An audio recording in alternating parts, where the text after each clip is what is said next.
Okay, so hello, my name is Dr. Piyush Charan, and I'm currently teaching as assistant professor in the Department of Electronics and Communication Engineering. I welcome all the participants of this pre-PhD coursework paper on mobile ad hoc and sensor networks, and I welcome all those students who have opted this course as their pre-PhD coursework. So, this course is intended for those who are pursuing PhD or subject related to electronics and communication engineering. And this subject deals with the basics of wireless communication and wireless sensor networks. So, in the first unit, we'll be discussing about uh, the basics of wireless standards. We'll be discussing about the some of the introduction, and it will give you a brief idea on how to move about in this course when we'll study about the manets and wireless sensor networks in the later stages in the later units, and it will give you an overview of how a wireless communication system works, especially when we talk about wireless sensor networks of IEEE 802.15.4 standards, like as in the Zigbee standards and Bluetooth. These are the certain standards that we'll be working with. So, to begin this subject, let us discuss the first unit, and let's move on ahead and learn about the contents first. So this content of this unit would be broadcasting. We'll be starting with the some basic terminologies that will be used in wireless communications. Some terminologies of wireless communication and terminologies related to broadcast storm, network flooding, avoidance, multicast routing. Then we'll be discussing one of the transmission control protocol, the TCP, transmission control protocol, and we'll discuss the effects of using TCP in manets, mobile ad hoc networks. So we see some of the challenges that are there: IP address acquisition, how the IP address is acquired, the effects of partitions on TCP, provisions for mobility and fairness. Since manets, as the name says, mobile ad hoc networks, so these are mobile networks, mobile devices. That means they are in continuous motion. They have a, dynamic topology. Okay, so since they have a very dynamic topology, that means their position and the energy constraints there are there. All these are very dynamic. That means it changes frequently. So we'll be taking up this topic as well. Then we'll discuss some of the wireless standards like the Wi-Fi or the wireless LAN, specifically the IEEE 802.11 specification. Then we'll discuss some of the MAC issues, medium access control protocol issues. Then we have power control, spatial reusability, quality of service. Then we have Bluetooth. Uh, we'll discuss some of the specifications. Piconet synchronization, scatternet. What is scatternet? Then we see some interference issues, and we'll see if these Bluetooth devices are interoperable with Wi-Fi or not. So these are certain topics that we'll be covering. So let us come to the very first topic, that is casting. So what casting means? Casting means sending data packets over a network. Simple terms, transmitting data in terms of packets over the network is called casting. There are three types of casting when we talk about wireless networks or any kind of even wired networks also. But specifically, since this is a course on my mobile ad hoc and sensor networks, that means we're talking about the wireless domain only. So unicast, multicast, and broadcast, these are three different types of casting techniques that happen at layer 2 and layer 3. By layer 2 we mean the data link layer, and layer 3 is the network layer. I am talking in respect to the OSI model, which says application layer, presentation layer, session layer, network layer, sorry, transport layer, network layer, data link, and physical layer. Okay. So how do I remember this? Is a very simple. There is an analogy that you can also use to remember it. It says a preset network,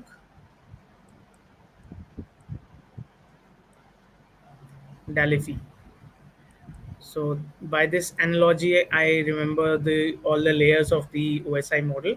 So it is application, presentation, session, transport, network, data link, and physical layer. So these are the uh, you can say the seven layers of the OSI model. So at the layer 2 or the data link layer is responsible for managing the MAC addresses for communication. What are MAC addresses? Basically, these are physical addresses of the devices, of the wireless devices that are contained in the particular network. And layer 3 is the network layer where the router device works using the IP addresses for communication. So data link layer controls the devices through MAC addresses, and network layer allocates a particular network to the devices by allocating them the IP addresses. So here cast refers to how many people or devices we send the data to. So casting here also means that how many people or devices are we sending the data to. It can be either unicast, multicast, or broadcast as discussed. These three methods are the types of communication used to transmit packets over a network. Unicast means one-to-one data sent to only one device, means sender sends the data to only one device. Multicast means one to many, and broadcast means one to all. Okay, so let us discuss them in detail. So let us see the types of casting. So this we have taken of unicast, broadcast, multicast. Now broadcast is further divided or further classified as limited broadcast and direct broadcast. So let us take up each of them one by one. As discussed, unicast means uni means one, cast means to send or to throw. Okay, so we are throwing what? We are throwing data packets.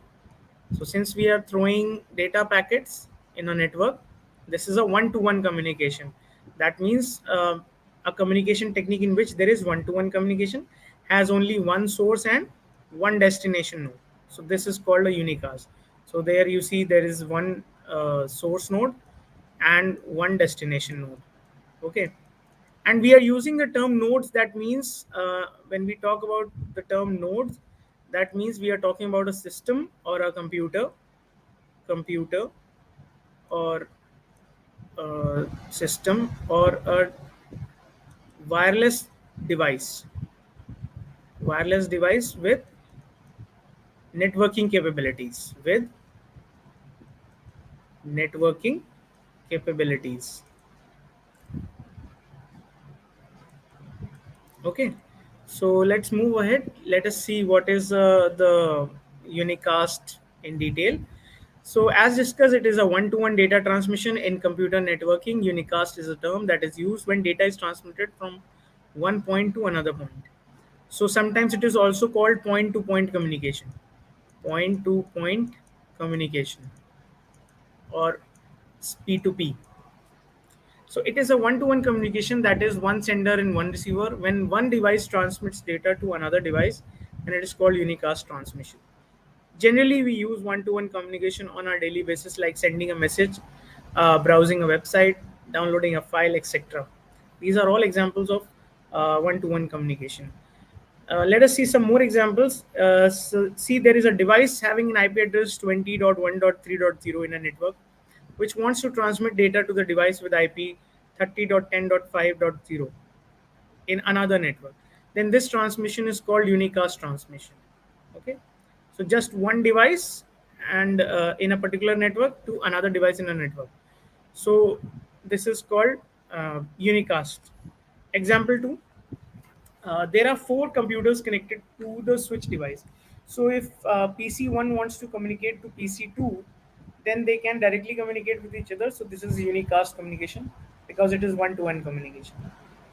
Okay, so browsing a website is also unicast communication because there is exchange of data packets when you send some information.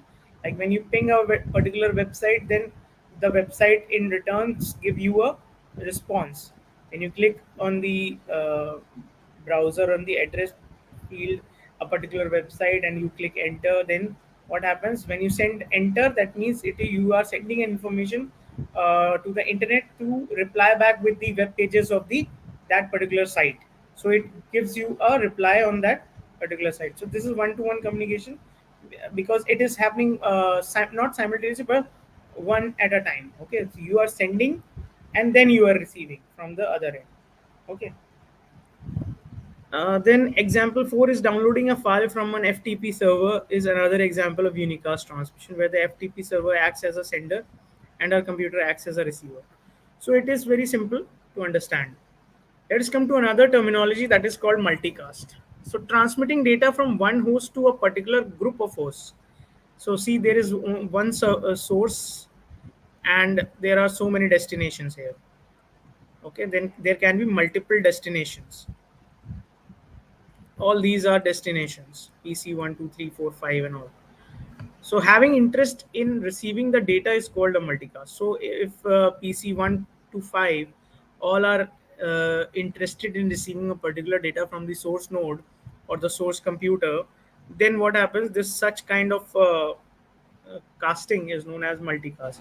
It is one to many transmission. Multicast is a term that is used when data is transmitted to multiple devices.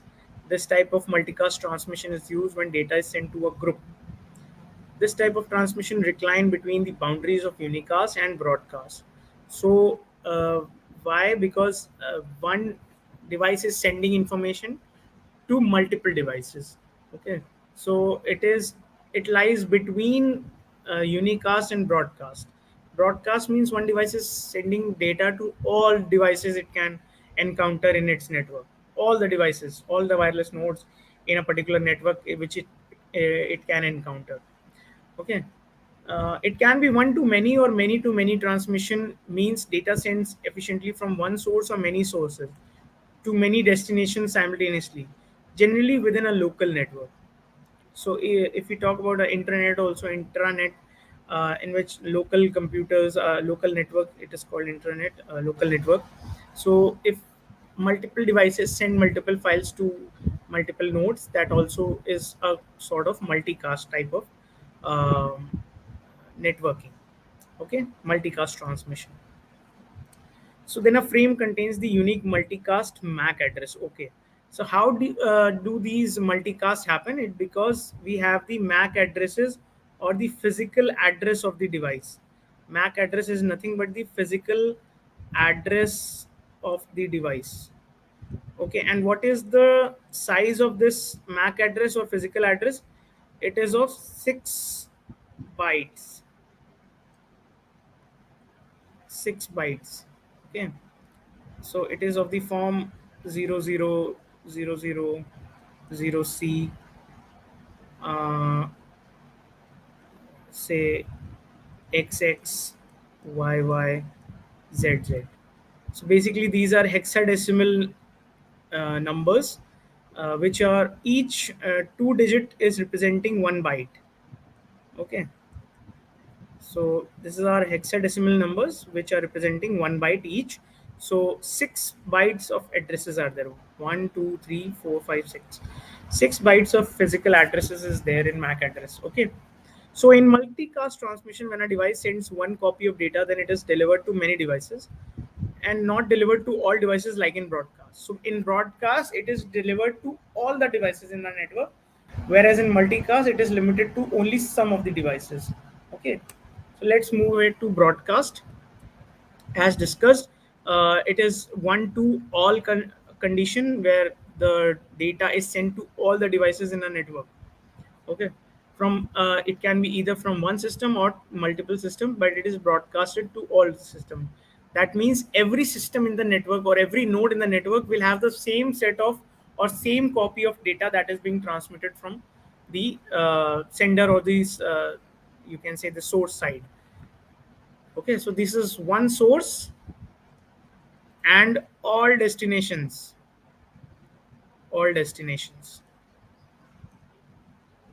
Okay, specifically to all the nodes or modes in a network. What is modes? When we talk about wireless nodes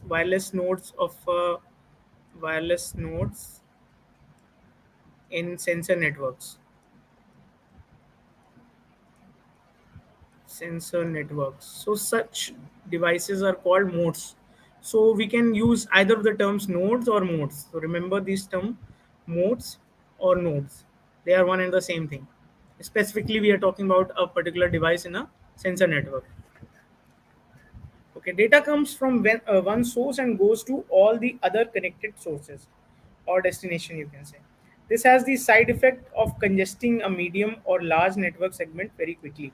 So you see, network congestion can be a result of such kind of communication. Uh, and you can see overheads. What are overheads? Overheads means additional packets that can be received in a network. We'll discuss it in detail in further slides. So let's move ahead. Broadcast is a term that is used when data is transmitted to all the devices. It is a one to all transmission, means there is one sender, but the information is delivered to all the connected receivers. In broadcast transmission, when a device sends one copy of data, then that data will be delivered to all the devices. Okay. This term broadcast mostly used in cable TV transmission. TV signals are sent from one source from one point to all possible destinations or all points or all TV sets in a particular locality or in a particular region. Okay. So that kind of terminology is multi broadcast transmission. So let's see the types of broadcast. We have said that there are two types of broadcasting techniques. One is the limited broadcasting, then second one is the direct broadcasting. So limited broadcasting is sent when the information is sent to all the nodes on the same network. So if you can see here in this particular, there are two networks, network A and network B. Suppose this node wants to send data or broadcast data to the nodes or computers or channels or devices in that particular network only. So if this node sends data to the nodes of the corresponding network only, then this such kind of broadcasting is known as limited broadcasting. Whereas direct broadcasting means you can send any node can send a data from a particular network A to all the nodes of a particular network B. Such kind of broadcasting is known as direct broadcasting. So these are simple terminologies that you should remember. Let us see a difference between unicast, multicast, and broadcast. So in unicast, there is only one sender, one receiver. In multicast, there can be one or multiple senders, but there has to be multiple receivers. Okay. Uh, in broadcast, there is one sender and multiple receivers. Okay. And now in unicast, the data is sent from one device to a single device. Data can be sent from one device to multiple devices. Data sent from one device to all the other devices in a network. Okay. Unicast works on single node topology, whereas multicast works on star, mesh, tree, and hybrid topologies. Broadcast also works on star and bus topology. In unicast, two devices are connected to each other with a single cable. Okay, the switch is an example of a multicast device. Okay, with we have seen in the diagram, there it is a switch here that is connecting to multiple devices. Okay, whereas in a broadcast system, there is a hub which is connected to all the devices in the network. So in broadcast, we see that hub is an example of a broadcast device. Let's come to some terminologies that are used in the wireless sensor networks domain. Because since you are taking this subject to explore more in the field of wireless communication, so such terms will be more often used while communicating or while reading research papers in the field of wireless communication. Okay, so broadcast term is basically a situation where an abruptly large number of data packets arrive in a very small amount of time. So large data packets are sent in a very small time. So what happens? The entire network gets flooded, and because of the flooding, the there is congestion in the network. So there can be possibilities of packet dropouts, and there's you can say dropouts or packet loss. So there is a probability of collisions and redundancy of broadcasting. So that means there are probability of collisions and redundancy of broadcasting. What does redundancy means? Creation of multiple packets, creation of duplicate packets, you can say duplicate packets. So each node will have a duplicate packet, and then how many node will have duplicate packets? Even if that particular node is not intended to be sent that particular packet, then also it will have that packet. So that ways there is, you can say, packet overheads are generated in the entire network. Then the term flooding. See, we have already used this term, but flooding, what exactly it means? Each node which receives a packet, queries or data broadcasts is until the packet reaches the destination node. So, for example, see, suppose this is a network, and suppose this is the sender, and this one is the sender, and suppose this has to send the data to this destination node here. So one way is to send the data packet directly to this node, which is not possible. So it is because the distance, sometimes the distance there is there, and also uh, wireless sensor networks works on the uh, concept of hopping. So your data is hopping from one node to another node, which is nearby in the particular cluster. So first there is cluster heads that are there, and then then the node sends the data to its one hop neighbor. Okay, so neighboring nodes receive data. Neighboring nodes will receive the data, which are one hop in distance to the particular sender. Now what happens when, suppose these three nodes, 1 2 and 3, they are all the one hop neighbors of this sender node. So what happens in flooding? All the nodes get the same copy of the data packet that is need to be transmitted to the destination node here. Okay, now what happens? Now these nodes will also make a copy and send it to the one hop to its one hop neighbors. And sometimes what happens, these neighbors will also send multiple copies to each other. To So that means now there are multiple copies of the same data in all the nodes. So now which data is to be sent, that is a problem. Okay, so that ways there is, in flooding, what happens, the entire network gets flooded with multiple copies of the same data packet, and ultimately reaches the destination, but there is a probability that the network may get congested, and the transmission rates can get reduced. So the messages will be duplicated in the entire network. The destination will not know how many data packets was to be received and processed further. Okay, so what are the implosions? It happens when duplicate messages sent to the same node occurs when a node receives copies of the same messages from many of its neighbors.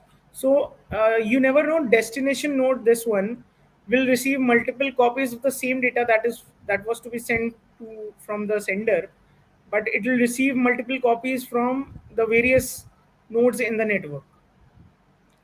This node will also send this node, and so on. So it will receive multiple copies. That means data redundancy increases. Okay, data redundancy, now you understand what data redundancy means. Uh, so overlapping, now the same event may be sensed by more than one node due to overlapping regions of coverage.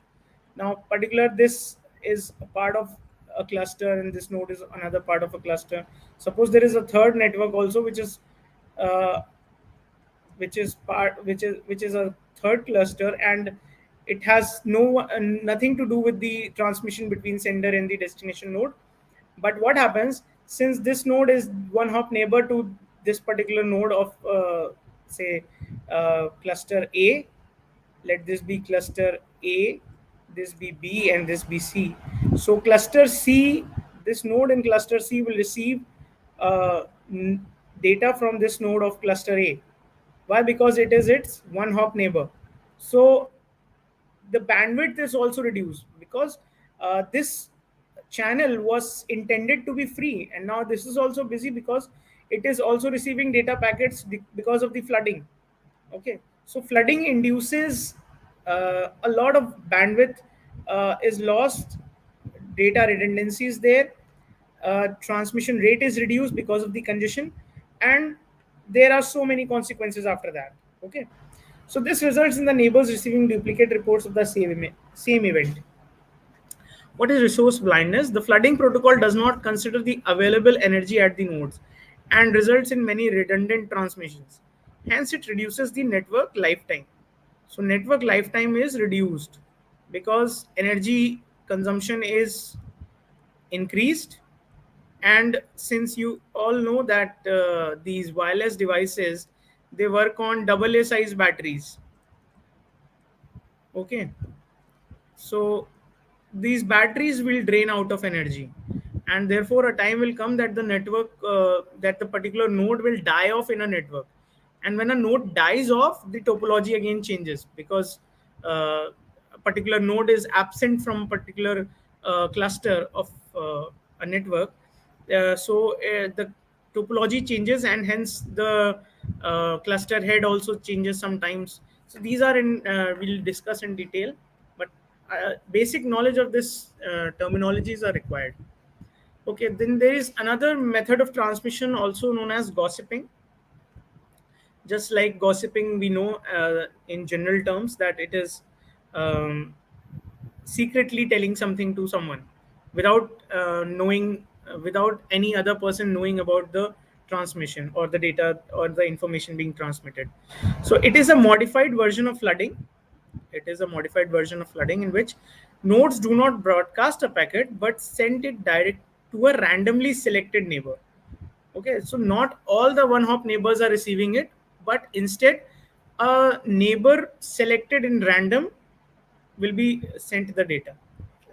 Okay, this avoids the problem of implosion.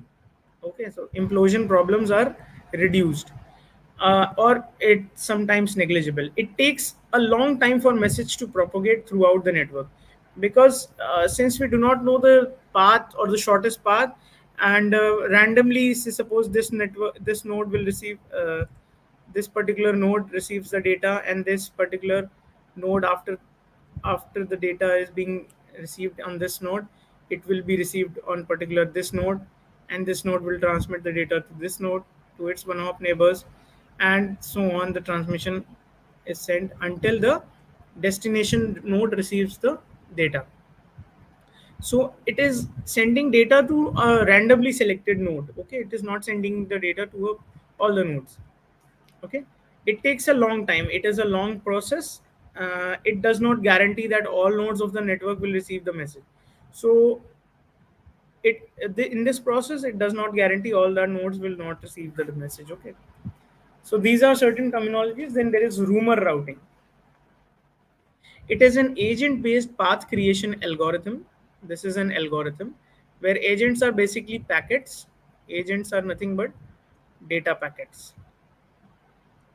Okay, which are circulated in the network to establish shortest path events. So, unlike the Dijkstra's algorithm, in which it is used for finding the shortest path in a communication network, this can be rumor routing can be considered as one of the methods for finding the shortest path in a wireless transmission medium. Okay, when the transmission medium is wireless. So they can also perform path optimizations at nodes they visit. When an agent finds a node whose path to an event is longer than its own, it updates the node's routing table. So the node's routing table are adjusted. When query is generated at a sync, it is sent on a random walk with the hope that it will find a path leading to the required event. If query does not find an event path, the sync times out and uses flooding as report as last resort to propagate the query.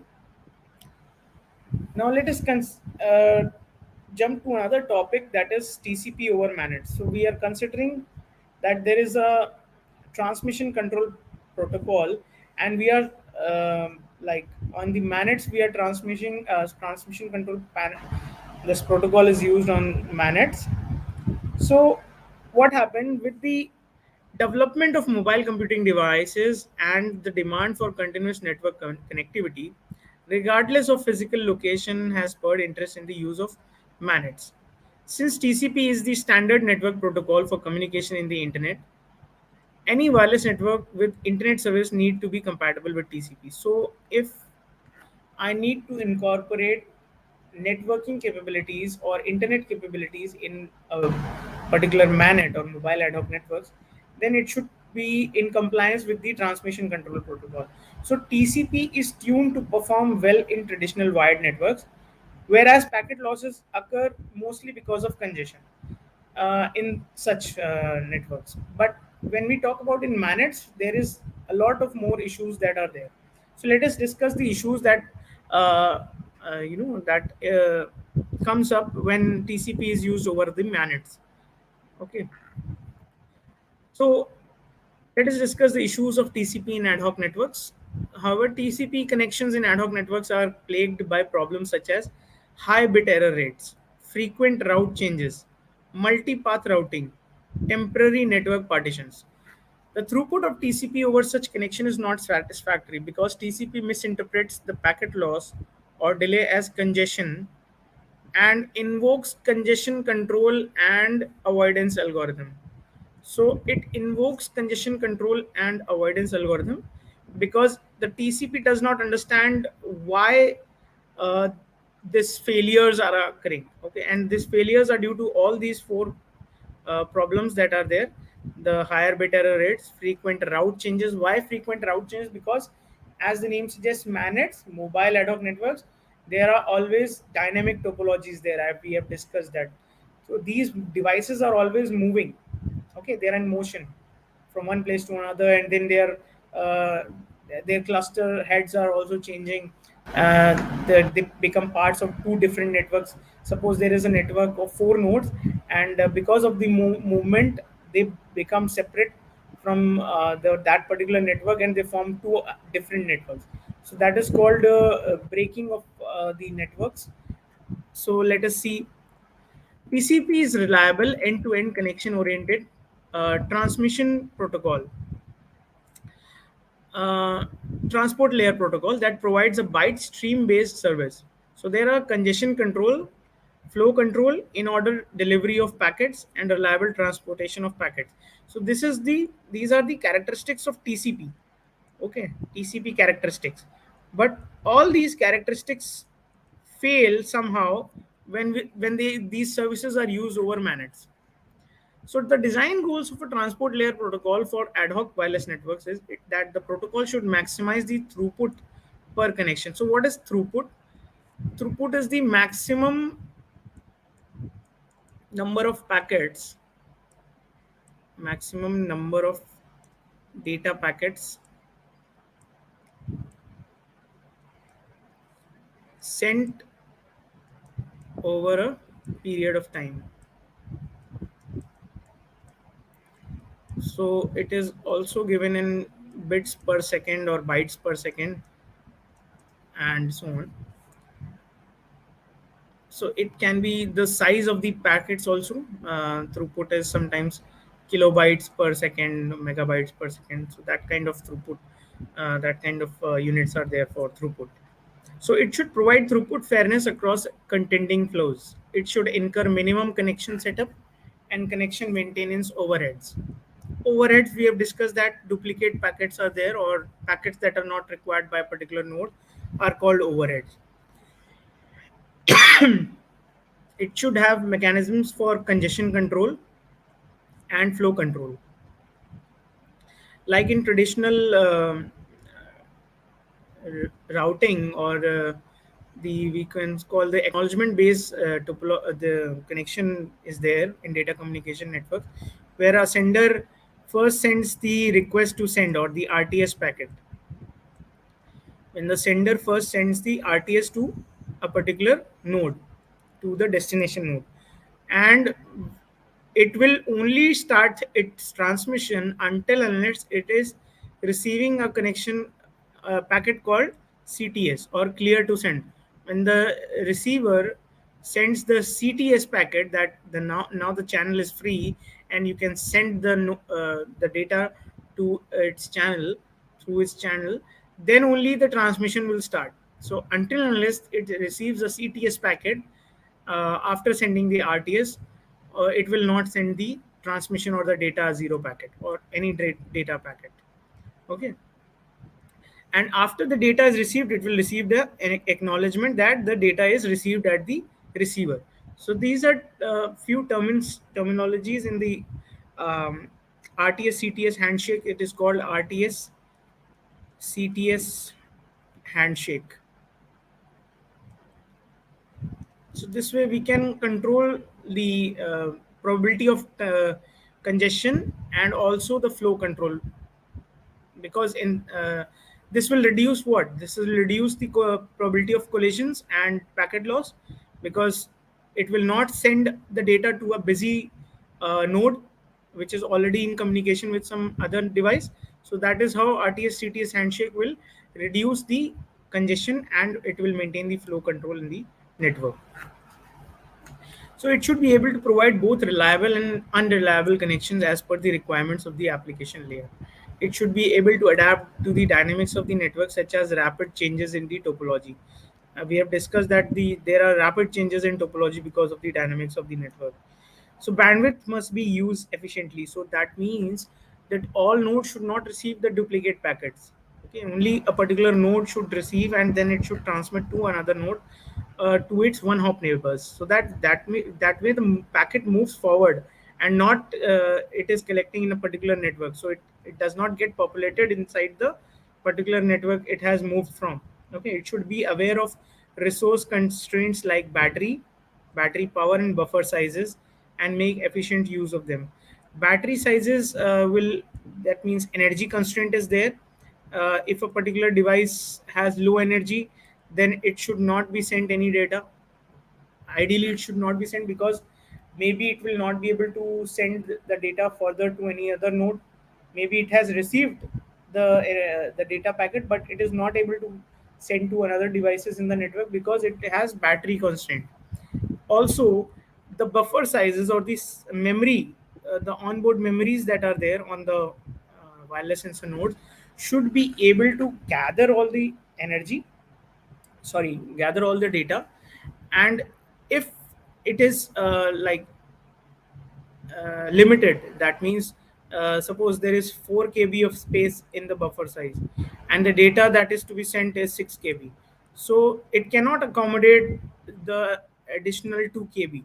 So then for that particular node, this 6 kb data should not be sent. Okay, ideally it should not be sent, but it is sent practically in all the networks, because flooding also takes place, um, which is a huge problem, and this should be removed. Okay, so there are various researchers working in the field of wireless in the network, developing algorithms, developing solutions to such problems, where buffer sizes can be enhanced by using additional nodes, or by uh, using cooperative diversity techniques. Okay, so there are a lot of research works going on in this field of wireless sensor networks. Okay, it should make use of information from the lower layers for improving network throughput. It should have a well-defined cross-layer interaction framework. It should maintain end-to-end semantics. That means fairness, throughput, all these jitter, all these parameters should be maintained. Okay, end-to-end delay, that should be as low as possible delay. Okay, so all the end-to-end semantics should be maintained. So why does TCP does not perform well in ad hoc networks? So there are various reasons for that. So TCP is designed to operate in wired networks, but when TCP is deployed with wireless or ad hoc networks, then it fails to establish continuous transmissions due to various reasons. The major reasons behind throughput degradation that TCP faces when used in ad hoc wireless networks are the following: misinterpretation of packet loss. When there is a packet loss in a network, what is the next step? What does it happen? What does it lead to? It leads to retransmission of the same packet. So sometimes what happens when there is a delay in a network and a particular node is not able to send the packet, however it is sending, or it is in the process of sending or transmitting the data from that particular node, then it is uh, attributed that there is a network congestion.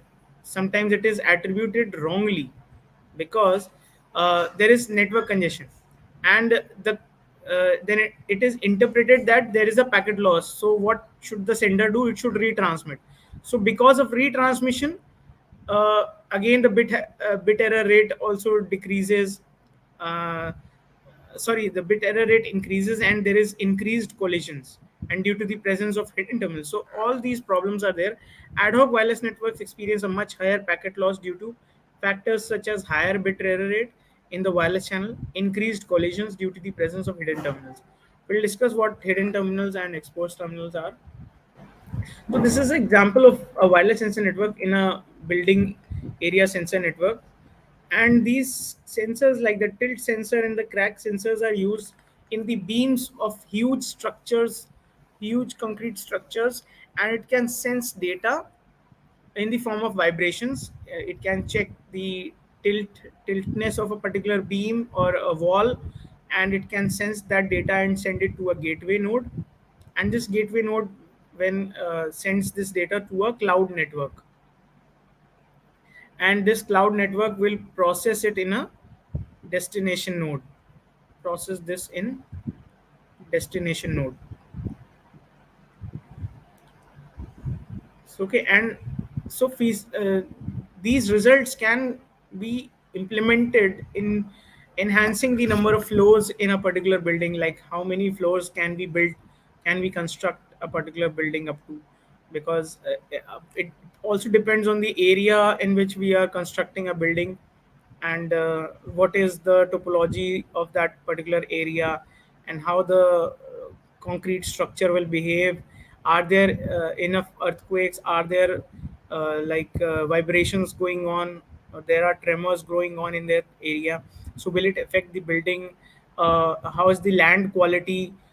Is it like very humid kind of land? Because that way your structure can get disturbed. So all these sensors can be incorporated in a particular network. So you see there are these source networks are there. These are source devices, and how they are sensing, and they are sensing some data. This sensing data will be transmitted to another node in the network, and this node will further transmit it to another nodes. So all these sensors are sensing data and sending it to the destination node. So this is how a wireless sensor network works.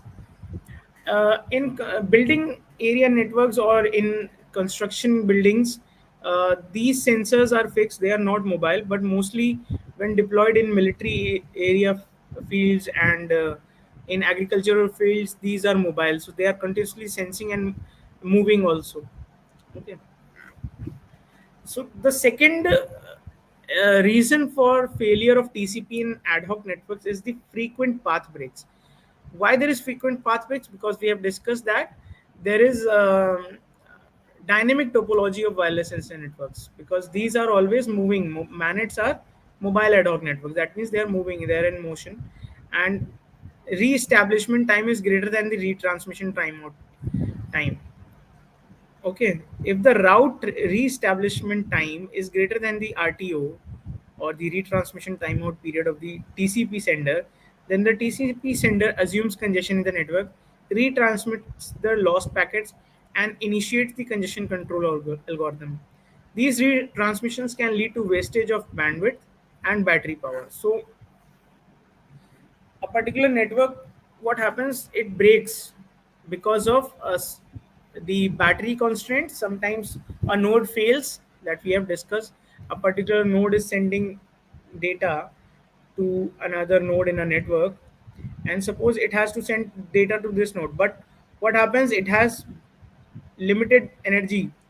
It had limited energy and cannot be cannot transmit the data further, and eventually sending data to this node does not solve our purpose of sending it to the source destination node. So let this be destination node.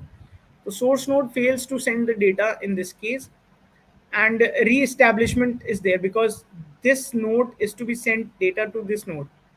Okay, so now retransmission only happens when these devices reconfigure themselves, the topology of the network changes. Now node numbers also change sometimes because it has to send nodes to numbers, the node numbers of a particular network. So when these nodes are created in a particular network, they are part of a cluster, and they get numberings according to that particular cluster. Okay, there is IP addresses and MAC addresses also, but they, when eventually they die off because of some limited energy constraints or some other failures. Okay, uh, then what happens, these there has to be re-establishment of the network. Okay, so that means we have to wait for the re-establishment to occur, and if the RTO time, retransmission timeout period, is great, um, is less, the RTO time is less of the sender, then what happens, the TCP will send the packets again, assuming that the packets are lost. Okay, the sender will again send the packets, assuming that the packets are lost. So maybe it is not in like in conformity that whether the network node has failed or not, but there are retransmissions. Okay, so frequent path breaks also induces wastage of bandwidth and battery power. So effect of path length, it is found that TCP throughput degrades rapidly with an increase in path length or in the string topology of wireless ad hoc networks. This is shown in figure A alongside. So in this figure, you can see when the throughput, when the path length increases, when the path length or the number of hops increases, the throughput decreases exponentially. Okay, so the possibility of a path break increases with path length. So it is because that the possibility of path break, when there is a, when the path length or the number of hops increases, the probability of path break also increases, and because of that the throughput decreases. This throughput हमारा decrease करता है. Given that the probability of a link break is PL, or the path length, the probability of a path break PB for a path of length K can be obtained as PB equals to 1 minus PL to the power K, where the K is the path length. Particularly, if the path length is 2, then it will be 1 minus PL to the power 2. Okay. In figure B, alongside shows the variation of PB with path length for P1 equals to zero point 0.1. Hence, as the path length increases, the probability of a path break increases, resulting in the degradation of the throughput in the network. So there is effect of path length also. So when the path length increases, the throughput decreases. Now, misinterpretation of congestion window. TCP considers the congestion window as a measure of the rate of transmission that is acceptable to the network and the receiver. In ad hoc networks, the congestion control mechanism is invoked when the network gets partitioned or when a path break occurs. Hence, when there are frequent path breaks, the congestion window may not reflect the maximum transmission rate acceptable to the network and the receiver, and this will induce again multiple retransmission of packets. Asymmetric link behavior. The radio channel used in ad hoc wireless networks has different properties such as location dependent contention, environmental effects on propagation, and directional properties leading to asymmetrical links. The directional links can result in delivery of a packet to a node, but failure in the delivery of the acknowledgement back to the sender. So if the sender does not receive an acknowledgement packet or the ACK packet, then what happens? It assumes that the packet is lost in midway while transmission. So it is possible for a bidirectional link to become unidirectional for a while. So this can also lead to TCP invoking congestion control algorithm and several retransmissions. So several retransmissions are possible, and that way is again what will happen? Congestion will increase, and the entire network will be flooded with duplicate packets. Flooded with duplicate packets. Okay, so let's see another reason. It has unidirectional path. So traditional TCP relies on end-to-end acknowledgement for ensuring reliability. So reliability is another term now. So what does reliability means? It means when there is end-to-end acknowledgement, when the acknowledgement is received at the sender by the receiver, we consider that connection as reliable connection, because now the acknowledgement has been received and the data that was intended to be sent to the receiver has been sent successfully. So that is a reliable network. Since the acknowledgement packet is very short compared to a data segment, acknowledgements consume much less bandwidth in wired networks. In ad hoc wireless networks, every TCP acknowledgement packet requires RTS CTS data acknowledgement exchange. So RTS CTS handshake we call it. So request to send, clear to send. When the sender sends the request to send, the receiver sends clear to send, only then the data transmission will take place. And after the data has been completed, the data transmission has been completed, the receiver has to send the acknowledgement packet back to the sender, telling the sender that now it has received the intended data packets, and it has successfully received the data that is intended to be sent. Exchange in case of IEEE 802.11. What is IEEE 802.11? IEEE 802.11 is wireless LAN standard or the Wi-Fi standard. Okay, Wi-Fi standard. Okay, so just remember, we'll take up this in the coming slides.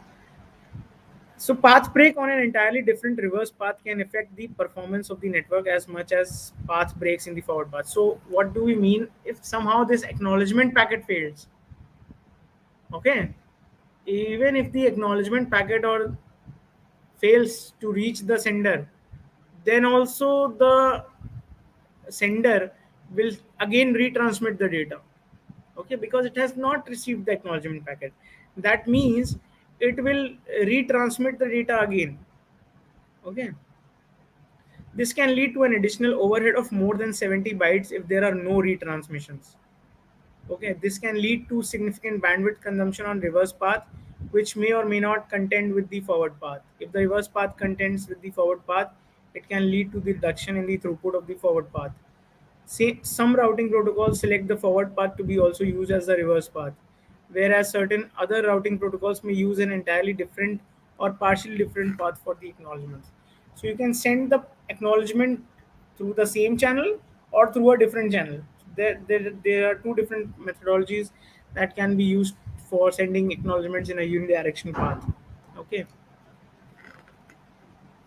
Now, multipath routing. There exists a set of quality of service routing and best effort routing protocols that use multiple paths between a source and destination pair. For TCP, multipath routing can lead to a significant amount of out of order packets, which in turn generates a set of duplicate acknowledgements called dupacs, which cause additional power consumption and invocation of congestion control. Okay. Then next reason is the network partitioning and remerging. The randomly moving nodes in an ad hoc wireless network can lead to partitions. Okay, because of the dynamic topologies. A network with two TCP sessions A and B is shown in figure 1.8a at time instant T1. Due to dynamic topological changes, the network gets partitioned into two as in figure 1.8b at time T2. So you can see that there is these network topology at time T1, T equal to T1 is where uh, this is part of a single network. Okay, but there are different sessions. So TCP sender for session A and TCP receiver for session A. Similarly, TCP sender for session B and TCP receiver for session B. But due to the dynamics, when these nodes try to move apart from each other, then they become parts of two different networks. So these three nodes become part of one network, and TCP receiver for session A gets partitioned and it becomes part of another network. Now the TCP session A sender and receiver belong to two different partitions, and the TCP session B experiences a path break. So now see, there is a path break now. Now there is no path for TCP sender uh, B to TCP receivers for session B. So now it has to find another path because there is path different or path break is there. These partitions could merge back into a single network at time t3. So now what happens when these nodes try to move, and all these nodes are also moving, then they can again remerge. Merging of these networks can also be possible. So you see there is partitioning and re-emerging of the networks. Now, this can also lead to packet overheads or network failures, and that's where new path lengths or new paths are decided by the nodes to send the data to. Okay. The use of sliding window based transmission. TCP uses a sliding window for flow control. Okay. The transmission of packets is decided by the size of the window, and when the acknowledgements arrive from a destination, further packets are transmitted. The use of a sliding window can also contribute to degraded performance in bandwidth constrained ad hoc wireless networks. This unfairness can lead to a number of TCP acknowledgement packets being delivered to the TCP sender in succession, leading to a burstiness in traffic due to the subsequent transmission of TCP segments.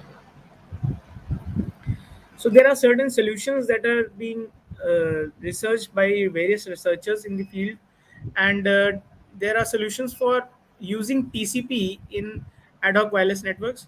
I have just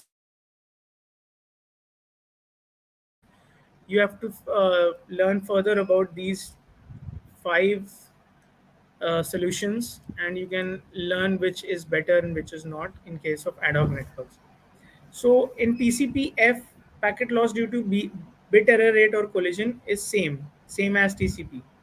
But in ATCP, it retransmits with the lost packets without invoking congestion control, same as TCP. Okay, so these are certain parameters that you need to look at: path breaks, out of order packets, congestion window after path re-establishment, explicit path break notification, explicit path re-establishment notification, dependency on routing protocol, end-to-end semantics is there, but in split TCP it is not there. Packets buffered at intermediate nodes, it is absent in these three, and in TCP bus and split TCP it is there.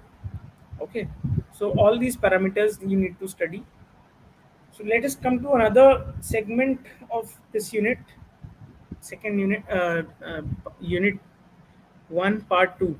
So this is IEEE 802 wireless LAN or Wi-Fi standards. So what are IEEE 802.11 standard is known as the Wi-Fi or wireless fidelity standards. It lays down the architecture and specifications for wireless LANs. Wi-Fi or WLAN uses high frequency radio waves instead of cables for connecting the devices in LAN. Users connected by WLANs can move around within the area of network coverage.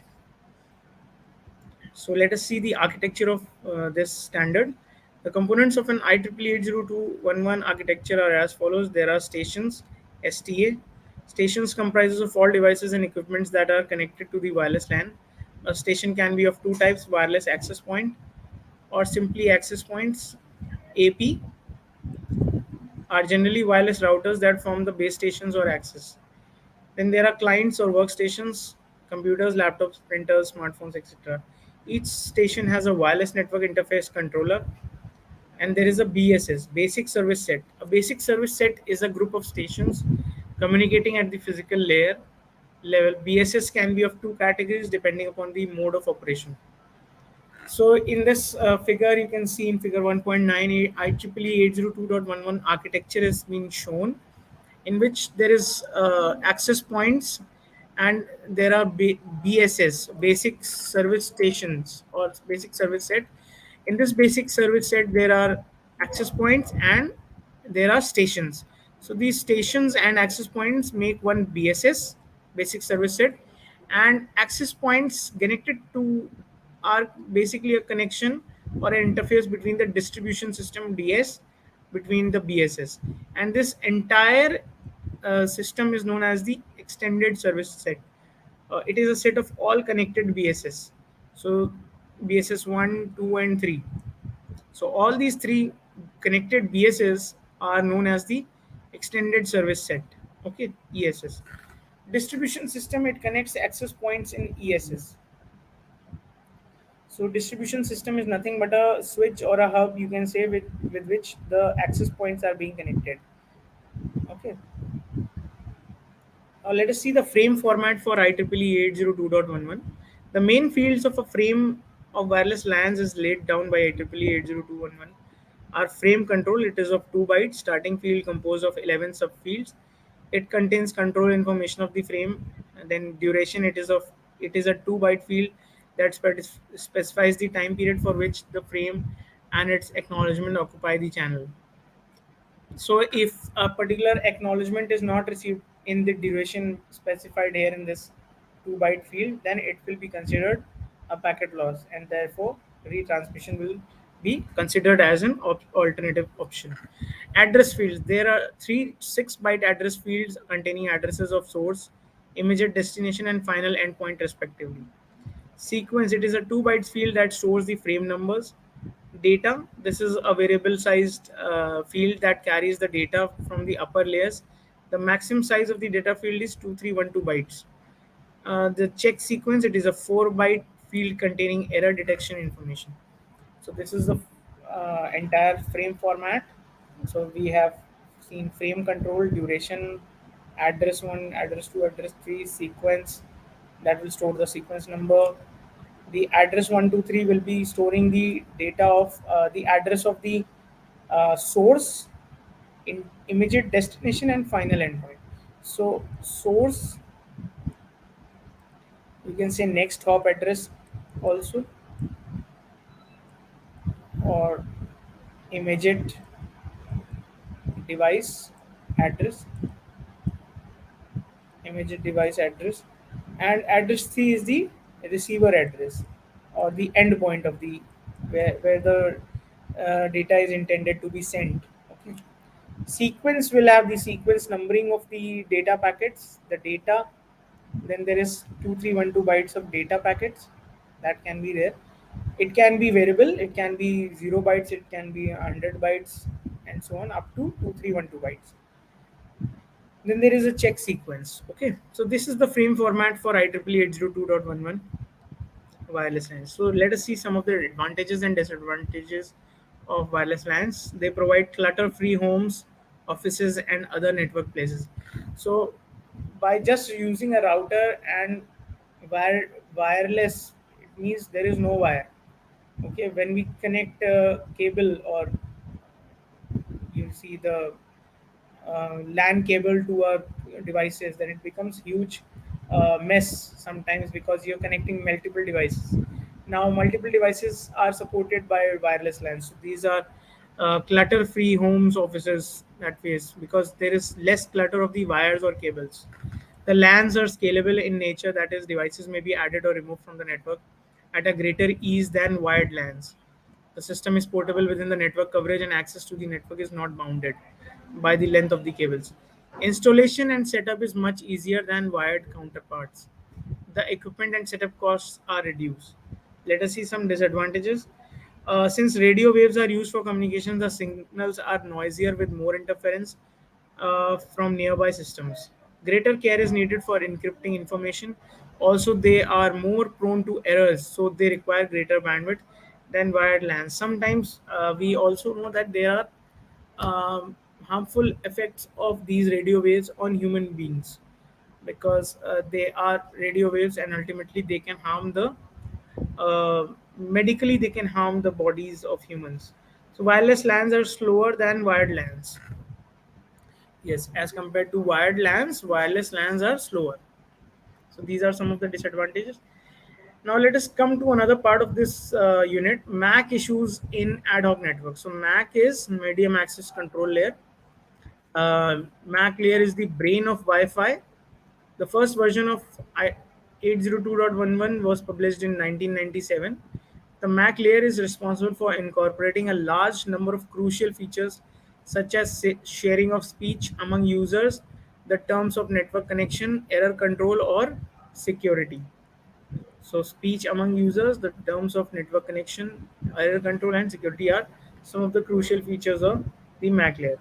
The MAC layer also defines the network address.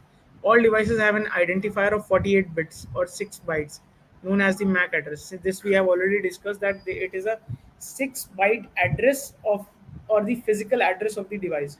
So it is a unique device, and you see the first 3 bytes identify the manufacturer of the network equipment manufacturer. For example, in hexadecimal notation, 00000C corresponds to a Cisco constructor or a device made by Cisco company. Similarly, 000423 corresponds to Intel Corporation, etc. So these are some of the examples of the first 3 bytes are basically the knowing the manufacturer, who is the manufacturer. The following 3 bytes define an identifier when chosen by the manufacturer. For example, 8B, B5, 0B. So you see, this is an example of Intel Corporation. Intel Corporation, this device, and this is the address or the identifier.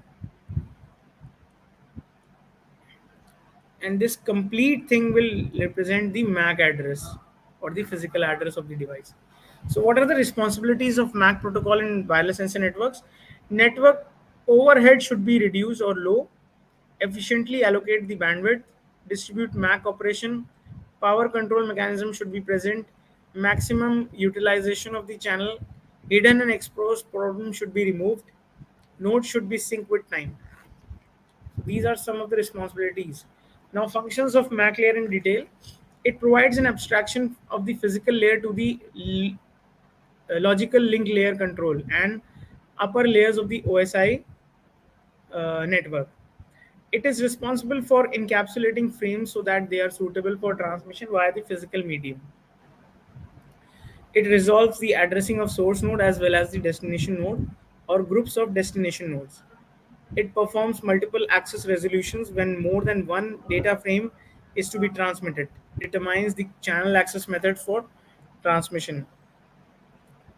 It also performs collision resolution and initiating retransmission in case of collisions. It generates the frame check sequences and thus contributes to protection against transmission errors. So, what are some of the design issues of MAC protocol? There is bandwidth efficiency, the shortage of data transfer capacity. Assets in these networks requires its proficient use. To evaluate this, we could state that bandwidth capacity is the proportion of the bandwidth used for data transmission to the complete accessible bandwidth capacity. Then quality of service support is difficult due to the mobility of the nodes. Once a node moves out of reach, the reservation in it is lost. In these networks, quality of service is extremely important because it is if it is being used in military environments, the service support needed time to time. Synchronization. Some instruments must be found so as to give synchronization among the nodes. Synchronization is significant for directing the bandwidth reservation. Hidden terminal problem. When there are two nodes, both are outside of each other's range and try to communicate with some node within their range at the same time, then there must be a packet collision. So, if there are two nodes, suppose this is node A, this is node B, sorry, node C, and there is a node B in between. Okay, so if A is also trying to send the data to B, and C is also trying to send the data to B, what happens? There will be a data collision. Okay, so collision will be there, and what will happen? It will lead to a loss of packet, loss of information or data packets.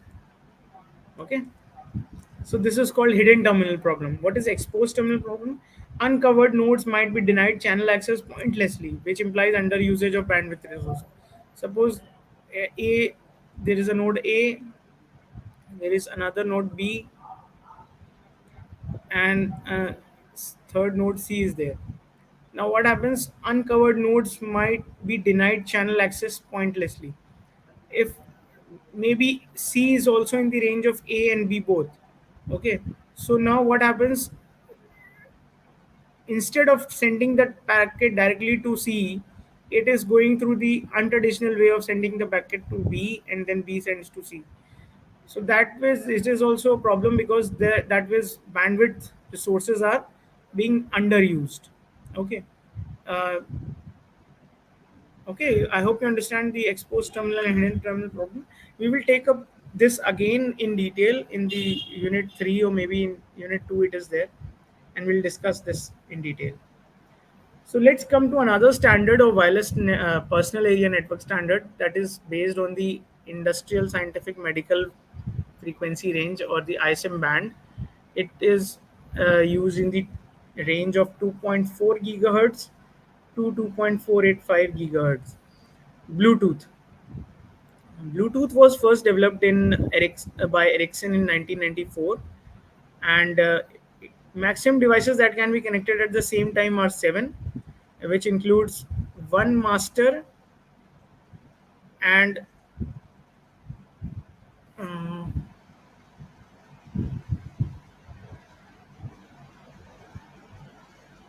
one master and six slaves. No, one master and seven slaves are there. Okay, seven by seven means actually it should be eight, because there should be one master and seven slaves.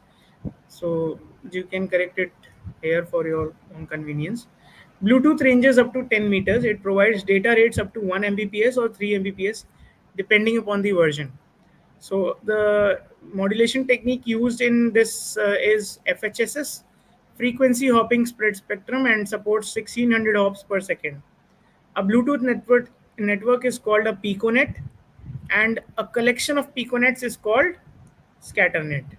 So there are two terminologies, piconet and scatternet in Bluetooth. As discussed, there are two types of architectures defined by the networks in with Bluetooth. One is the piconet and the scatternet. So let's take up the piconet. So in this example, you can see that there is one device, that is the master, and there are seven slaves. Okay, so there are seven slave devices. So piconet is a Bluetooth network that consists of one primary or master node and seven active secondary slave nodes.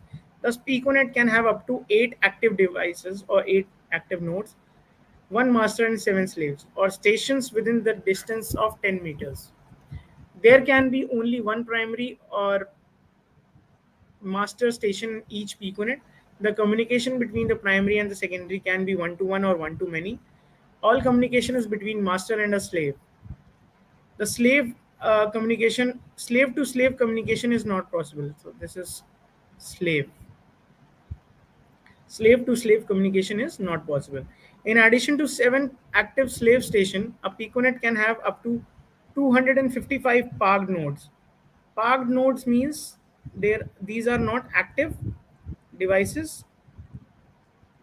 They are not actively communicating. Instead, they are in idle mode. They are paired devices but in idle mode. Paired idle mode. So that is called a parked mode. Like for example, if we are pairing so too many devices on our mobile phones using the Bluetooth, then, and also you're not sending data to all the devices simultaneously. You can only send the devices to one, only one device at a time. Okay, so that way is when you paired all the other devices, that is called a parked mode, when you and there is no active connection. Okay, that means it is not communicating at that time. So these parked nodes are secondary or slave station and cannot take part in communication until it is moved from parked state to active state. Okay, that is one of the architectures. Coming to scatternet, scatternet is formed by combining various piconets. A slave in one piconet can act as a master or primary in another, in the other piconet. Such a station or node can receive messages from the master in the first piconet and deliver the message to its slaves in the other piconet, where it is acting as a master. This node is also called bridge or slave node, bridge slave. Thus, a station can be a member of two piconets. So this laptop slave here is also known as the bridge slave. This acts as a bridge, okay, between two networks. Thus, a station can be a member of two piconets. A station cannot be a master in two piconets. Okay. Now, Bluetooth layers and protocol stack. Bluetooth standard has many protocols that are organized into different layers. The layer structure of Bluetooth does not follow OSI model. This is OSI model. TCP/IP model or any other network model. So uh, Bluetooth has a entirely different protocol stack and different layers of its own. It has a different architecture. The different layers in Bluetooth protocol architecture are as follows.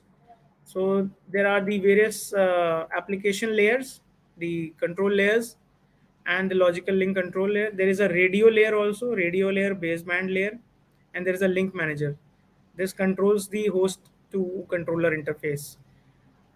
All these sections are there. Let us discuss further the radio layer. The Bluetooth radio layer corresponds to the physical layer of OSI model. It deals with the with radio transmission. It deals with radio transmission and modulation. The radio layer moves data from master to slave or vice versa.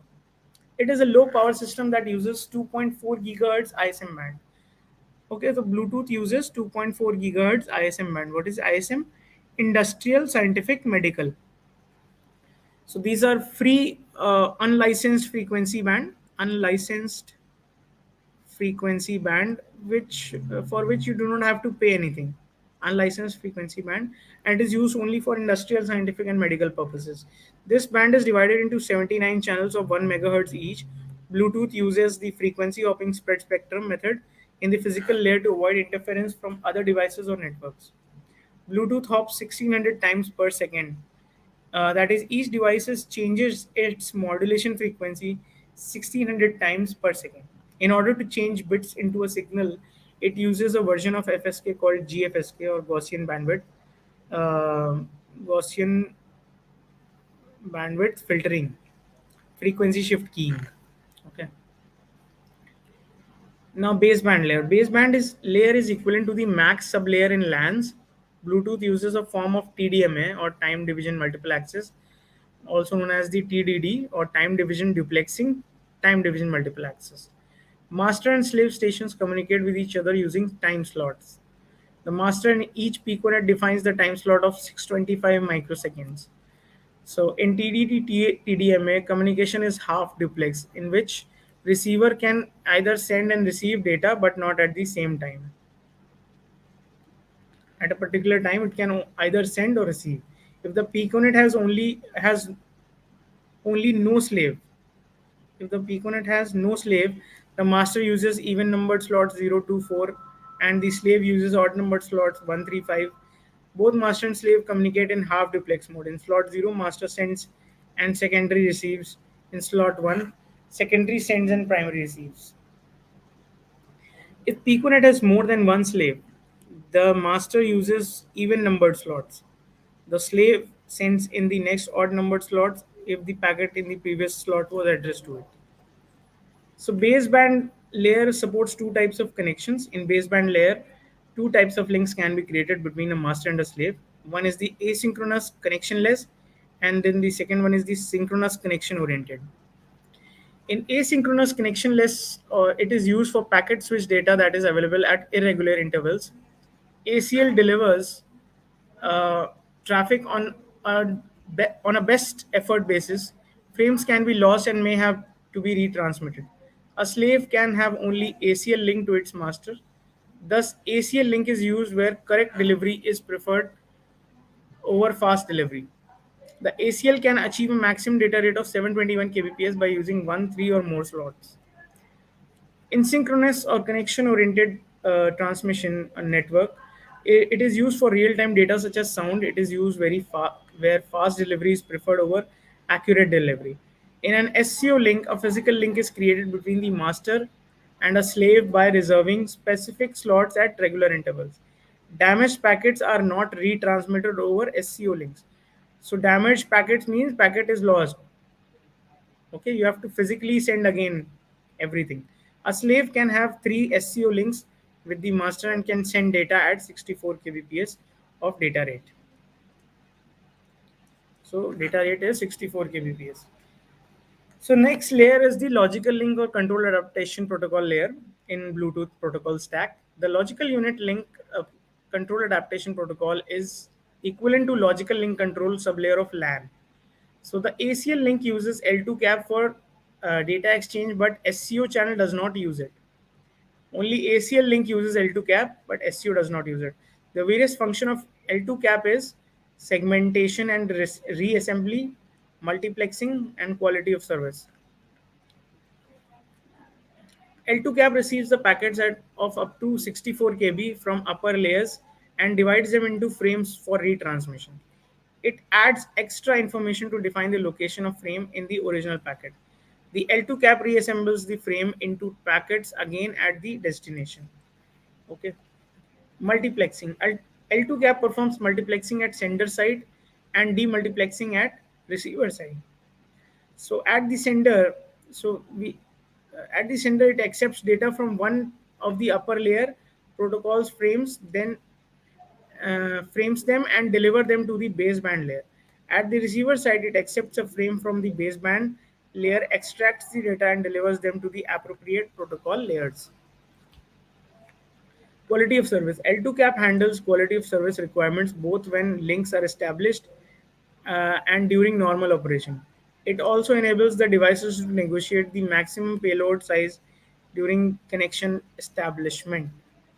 This is the Bluetooth frame format in which we can see that there is a 72 bits of access code, 54 bits of header, and 2744 bits of data. In the header, which is of 54 bits, there is 3 bits of address, 4 bits of the type, and this is the flag F for flow control. This is flow control uh, frame, and this one A is the acknowledge A is for the acknowledgement, is for the flow control, and S is for the sequence number, and this is again the checksum. So the access code, it is 72-bit field that contains synchronization bits. It identifies the master. So using the access code, it is identifying the master. Okay, so when there is a connection that is established between two Bluetooth devices, the access code is used to identify the master. The header, this is a 54-bit field. It contains 18-bit patterns. That is, it contains 18-bit pattern that is repeated for 3 times. Okay, so